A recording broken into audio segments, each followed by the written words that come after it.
What's going on, guys? My name is Matt. I'm going to help you automate your fitness business. Now, the start of this year has brought some changes in how I work with clients. And today I'm going to be going through my peak performance pipeline that I am going to be going through. And I've done like a simplified version of this with clients in the past, but it is the process that I'm going to be going through with all new clients to map out their business as kind of like an assembly line. So you see every step from start to absolute finish of their business. And it really gives you a foundation to start automating, because if you try and start automating a business and you don't like have the actual structure in place of how the business operates, you're going to encounter a bunch of like new information when you're building. So if you're doing it for your own business or you're doing it for someone else's business, you're going to encounter all of these different things, like Margaret from accounts who says she does things one way and then she does them the other, and it changes your entire build. Or you, for your own business, you realize you actually do a lot more than you think. So I'm going to be going through this process with you, kind of talking through what I would be looking for in a business as well. And I've got my kind of SOP here, so I'm just going to be walking through it with you. So it might be a bit of a long one. So pull up a pew and listen. So first thing is an initial discovery session. And I've used my good old friend Grok to help me format this as well. So obviously there's going to be me specific things in here, like a 30 to 60 discovery call, which is what essentially we're doing now. So the first thing I would go through and ask is, what do they offer? With a lot of coaches, they will say, I coach people, but that's not always the truth. They do coach people, but they offer a bunch of things in that coaching. So it might be they offer coaching for 30-plus-year-old men who want to get their libido back, or coaching for 25 and younger girls who want to grow their glutes. And with that service, what do they offer? So some people, I've actually noticed it more commonly as well, PTs offering like meal prep services. So for their they cook their clients meals, they bring them to their house. I would break down all of these elements to the offer, so I'm better understanding what actually happens when someone starts with that business. Because once you understand what the clients actually receive from the coach, that's when you can start to actually tailoring solutions to the person. So I've kind of covered the next one as well, who's their target audience. And so those two are pretty much hand in hand. So who do you sell it to, and what are you selling? So better you understand that early, instead of like a client or yourself realizing 3/4 of the way through that there's this whole other arm to their service that you didn't know existed or you forgot existed. So next one would be along the lines of what is your current client acquisition and retention process? So client acquisition is a big one, because especially for a lot of online coaches, they will get their clients from multiple different areas. These days we've got TikTok, we've got Instagram, we've got YouTube, we've got websites, we've got referrals. People can come through so many different avenues that nailing down all of them is super important, because if you build your automations based on one single channel, say for example YouTube, but you also get leads through Instagram and Twitter, you are going to miss a bunch of people, and you're going to miss people getting your text messages, you're going to miss calls, you're going to miss follow-ups, and it just provides a really bad experience for the clients at the end of the day. So you want to look at all of the different areas that clients actually come through. And in this situation, I would write down every single one.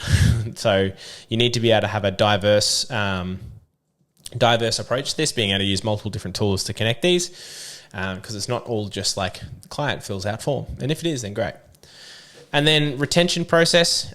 This is more so about when they've completed their first service offering to the client. So if the client sells in 3-month blocks, how do they retain someone? How do they resell them? Do they have another call? Do they have a goal setting call? Do they have a extended conversation about how X, Y, and Z? Or if they're a power lifter, do they re-sign for another comp? Like whatever that looks like, I need to know. So that's cool. The next one is, what tools are they currently using learn how to speak, Matthew. What tools are they currently using? So a lot of people will come to me. They're either using like Typeform, Calendly, Go High Level, Make, Zapier, Lindy, Trainerize, True Coach, OneFit. You know, all of the different platforms that people use. I would be listing them off, right? And I would be asking them questions about those tools. What do they like about them? What do they dislike about them? Do they have a project management tool? Where is their nucleus of information? How are they communicating with their team? All that kind of stuff. The next one is go through and map out a visual representation of the process. Now, I wouldn't do this on the call. So Grok got this one wrong. I'd do this after the call. Because I take the transcript and I put it into an automation that helps me map it out. So I will then visualize what that looks like. And in the past, I've used like Whimsical, I've used Miro, I've used mermaid diagrams. Mermaid diagrams are probably my favorite right now because you can use them. You can create them through like Claude. So that's probably number one. Just mapping out everything in that style of assembly line. So from onboarding all the way through to the very end. So summarize finding in a shared document. I do that in like a proposal, and then share the summary. That's fine. So front end mapping, lead generation and intake. So this is, pre-sale, and I would be diving deeper on these parts here. So identifying lead sources. So I mentioned quickly that Instagram referrals, website forms are different ways that people obtain leads these days. And one thing that I think a lot of people miss here is that they don't segment based on these, right? And when I say segment, I mean they don't make it obvious where this lead source information comes from. Because if you just have one type form, for example, and you have all your leads come through that one type form, you actually don't know which platform is rewarding you the most. So instead of just having the one form for everything, I like to find a way to segment that incoming information so that we can track, is it Instagram, is it referrals, is it website, so that in the future the clients can make better informed decisions based on what is getting them the most bang for their buck. Then we jump into documenting the lead to prospect journey. So how do leads contact them? What's the first touch point? That looks usually like, okay, so right now I have a Google form and someone fills it out, and then I check it sporadically during the week, and then I call them or I text message them or I forget to call them, and they sometimes book a call, sometimes they get on the phone, and sometimes they handwrite me a letter to sign up. So it's very wishy-washy in the beginning, and I would then start mapping this out of what their ideal process looks like alongside with what I know works really well. So the first touch point being a text message within 30 seconds of them, the client applying, then another text message 5 to 8 minutes after, reprompting them to book in if they haven't booked. So that's the lead to prospect journey. Assess their current tools. So are they using a CRM? So you're not going to be able to do any of that if you don't have a CRM. So I'd be looking at what CRM they're using, what capacity does it have. I think to this day, Go High Level still wins hands down every single time for a fitness business owner in terms of bang for your buck. It's just impossible to beat the functionality that they have. And they know that too. So I would always be looking at migrating people to GHL unless they had a really good reason not to. Do they have a website form or booking system? So again, do they have a system already in place? Is it working? What parts are good? What parts are bad? The next part is going through the pain points, like I just mentioned. I'm going through the next step before even going on to the next one. So, this is exactly the process that I'm going through. Manual follow-ups, lost leads. So how do they treat this? So do they have a notification in Slack? Would they like a notification that they need to manually follow up because the automated messages haven't managed to schedule a call? What happens when a lead is lost? What kind of information is sent to that lead? How often do they contact them, and how long do they contact them for after having been a lost lead?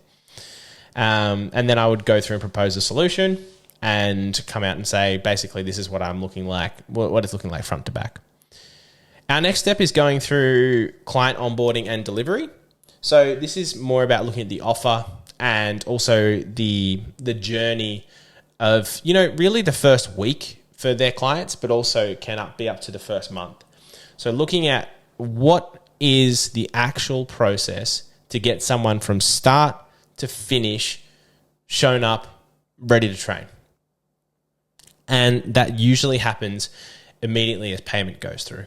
So payment goes through on the call usually, and what happens in those first 30 seconds, the first day and first month. And I would be looking at what they currently deliver. So is it obviously payment, and then welcome packet, and then first session or first training program? Pardon me. I would look at their actual service delivery. So are they delivering online coaching? Do they do nutrition plans? Is the coaching delivered in person? Do they do a hybrid combination? Is it an app? Is it email? Is it WhatsApp? Is it SMS? So I'd be looking at all of that information and taking that into account. I'd be trying to peel back any potential bottlenecks. So are there any manual intervention happening here? Do you manually schedule your sessions? How do you remember that Jake needs a new training program? How long are your responses? How long on average does it take you to respond? And I would be looking at that from a point of view of their client. So how can it become the best service possible that is able to be scaled as well? So it's about finding that harmonious balance of just like doing enough that people are really blown away by your coaching, and also being able to scale that. Because if you try and do everything for everyone, you're not going to be able to scale it. You're not going to be able to make enough money. Moving on to the next one. So back-end mapping, so the retention and upselling. So a lot of coaches will sign someone up and think they're kind of done. Sign them up and give them a training program and let her rip, is the approach from a lot of coaches. However, the smart coaches have built-in upsells, and they have built-in accountability, check-ins, loyalty programs, referral programs, and so on and so forth. So in this back-end mapping of the retention and upsell, I'd be looking at what are their current follow-ups. So when do they start checking in with clients? Do they check in every week, every fortnight, every month? How are they asking for referrals? How are they asking for their clients to promote them to their inner circles? Are there upselling opportunities? Do the clients need supplements? Does the client have their own supplements? Do they have an affiliate with any kind of business? I would also look at coaching upsells as well, because most coaches have an intro offer or their main offer, and then the smart ones have a more expensive offer, which gets the client something that they really want, whether that be more one-on-one time or more attention or more accountability or, prepped meals, whatever it might be. A lot of information there. From there, assessing the payments and renewal processes, what parts of this can be automated? So is someone on a indefinite weekly payment? Do they need to process transactions again? And so on and so forth. And noting areas of churn or missed revenue. For example, using Go High Level to automate retention emails and upsell based on offers. So you can do things like that. Next one is systems integration and optimization. So review the full map, front, middle, and back end. Identify the integration points where tools like Zapier, Go High Level, Make, and so on and so forth can be connected. Propose a tech stack, Go High Level for CRM, Zapier for integrations, Make for workflows, and then moving on to KPIs to track. So lead conversion rate, client retention rate, revenue per client, etc. Propose a dashboard. This is something that I've been toying with a lot more recently, is dashboarding in Airtable. So Airtable is something that I'm still learning. Like, admittedly, I spent a bit of time tweaking Airtable, and for some reason I don't pick it up. I haven't picked it up as quickly as the other platforms. However, I can see the incredible